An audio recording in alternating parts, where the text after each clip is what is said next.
Est-ce qu'il vous arrive de temps en temps d'avoir du mal à vous regarder dans le miroir?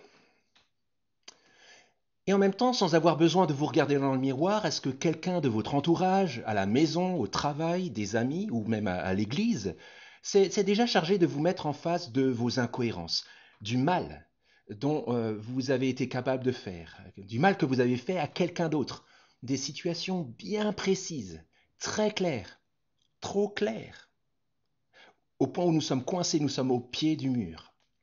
J'ai bien peur que cela nous arrive bien plus souvent que ce qu'on voudrait. Et dans ce type de situation, quelle réaction est-ce que cela provoque? Est-ce que ça provoque dans notre cœur une forme de lâcheté? Ah non, non, non, je n'ai pas vraiment fait, je n'ai pas vraiment dit ça. Ou alors, il faut vraiment comprendre les circonstances.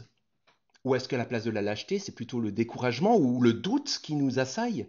J'en ai ras le bol de ce péché qui se répète dans ma vie. Est-ce que, au fond, je suis vraiment chrétien pour produire encore des choses pareilles? Ou pire encore, que, ce, que ça vienne d'un ami ou d'un collègue non chrétien qui nous regarde vivre et qui nous dit: Et ça se dit chrétien? Alors que ce soit sur le ton de fâché ou alors sur le ton ironique et de l'humour, ça ne change rien. C'est de toute façon très douloureux parce que ça appuie là où ça fait mal. Mais vouloir grandir dans la vie belle et bonne qui plaît à Dieu, c'est une pensée juste. Que notre entourage soit en droit d'attendre une cohérence de vie de la part de celles et ceux qui se disent chrétiens, c'est une pensée juste. Que faire avec cela? Eh bien, dans le texte du jour, Paul éclaire nos cœurs et nous aide à y voir clair. Regardons d'abord le verset 9 du chapitre 8 de Romains. Au verset 9, voilà ce que Paul dit. Pour vous, vous n'êtes plus sous l'emprise de la chair, mais sous celle de l'esprit, si du moins l'esprit de Dieu habite en vous. Si quelqu'un n'a pas l'esprit de Christ, il ne lui appartient pas. En d'autres termes, pécher encore ne signifie pas que je ne suis pas chrétien. Je suis sous l'emprise de l'esprit. Si quelqu'un si quelqu'un n'a pas l'esprit de Christ, il ne lui appartient pas. Oui, pécher encore ne veut pas dire que je ne suis pas chrétien.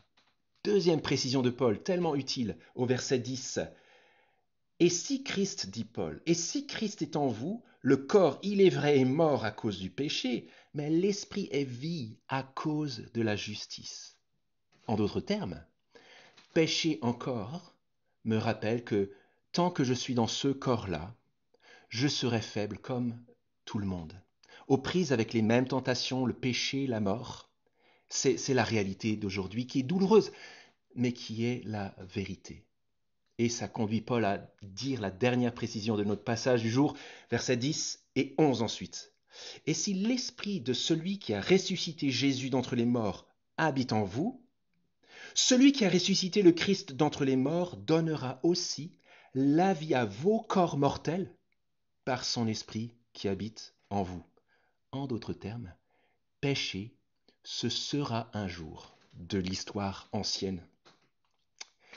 Quelle confirmation puissante de ce que Paul démontre si clairement depuis le début du chapitre.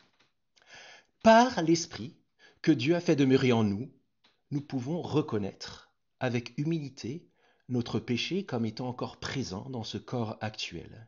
Pas besoin de fuir ou d'être lâche, mais nous pouvons aussi avoir la certitude que Dieu est en train de nous transformer en vue de la vie parfaite qui vient.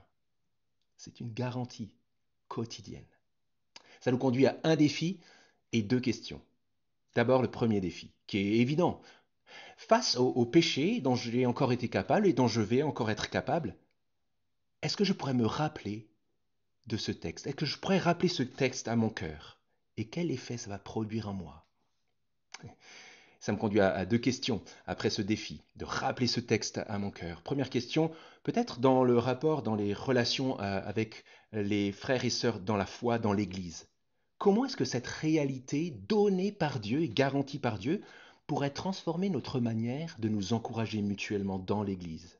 Et je suis sûr qu'il y a des pistes solides grâce à ce texte. Et enfin, une question en vue de ceux qui ne se présenteraient pas comme chrétiens, comme ayant encore placé leur foi en Jésus-Christ. En quoi ce texte vous permet de mieux comprendre ce qu'est l'espérance chrétienne et la place ou la non-place du péché dans la vie du chrétien. On va laisser ça simplement travailler nos cœurs dans la journée et on se dit à demain pour la mini-méditation matinale.